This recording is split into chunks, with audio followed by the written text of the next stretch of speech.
പട്ടാപ്പകൽ പെൺകുട്ടിയെ തട്ടിക്കൊണ്ടുപോയി.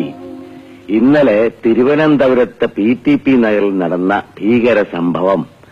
ഇന്നലെ പട്ടാപ്പകൽ ഒരു ടിപ്ടോപ്പ് ആസാമി PTP നഗറിലുള്ള ഒരു വീടിനുള്ളിൽ കടന്നു ചെന്നു. അപ്പോൾ വീടിന്റെ ഉടമസ്ഥൻ ചാരുകസേരയിൽ പത്രം വായിച്ചുകൊണ്ടിരിക്കുകയായിരുന്നു. ഈ അവസരം പാഴാക്കാതെ അവൻ പതുക്കെ വീട്ടുടമസ്ഥൻ അറിയാതെ മുകളിലത്തെ മുറിയിലേക്ക് കടന്നുപോയി.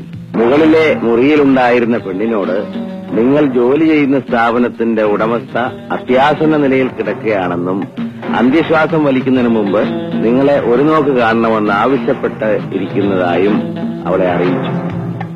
അവളത് വിശ്വസിച്ച് ഒരു ബലിയാടിനെ പോലെ അവനെ പിന്തുടർന്നു. അപ്പോഴും ആ വീട്ടുടമസ്ഥൻ ഇതൊന്നും അറിയാതെ പത്രം വായിച്ചുകൊണ്ടിരിക്കുകയായിരുന്നു. അതെന്തൊരു വായനയാടാ നാറി. അങ്ങോട്ടും ഇങ്ങോട്ടും പോകുന്ന ആരാണെന്ന് നോക്കണ്ട കാര്യതേ. ഇവനെയൊക്കെ വായിക്കുന്ന പത്രം കൊണ്ട് ചെതയുണ്ടാക്കി അതിന്റെ പുറത്ത് വെച്ച് ദഹിപ്പിക്കണം. എന്തെങ്കിലും ആട്ടെ. പക്ഷെ വിധി വീട്ടുകാരുടെ രൂപത്തിൽ അവിടെ എത്തിയിട്ടും ആ ടിപ്ടോപ്പ് ആസാമി അവിടെ നിന്ന് രക്ഷപ്പെട്ടു.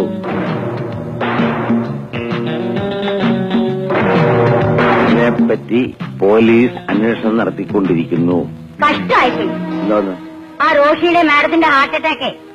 എന്ത് കാര്യം? ഞാൻ അറിഞ്ഞു. അതന്നെ, ഓഫീസിൽ നിന്ന് ആൾ വന്നത് ഇപ്പൊ അവിടെ വിളിച്ചോണ്ട് പോയി. എപ്പോ? ഇപ്പൊ. അതങ്ങനെ ഞാനിവിടെ പത്രം വായിച്ചോണ്ടിരിക്കുന്നു. ഞാനറിയാം അവര് പുറത്തു പോകും. അയ്യോ, ഞങ്ങൾ അറിഞ്ഞില്ലേ? ഇല്ല. ഇപ്പൊ അവളെ വിളിച്ചോണ്ട് അങ്ങോട്ട് പോയല്ലേ ഉള്ളൂ. ഇപ്പൊ വിളിച്ചോണ്ട് പോയെന്നെ.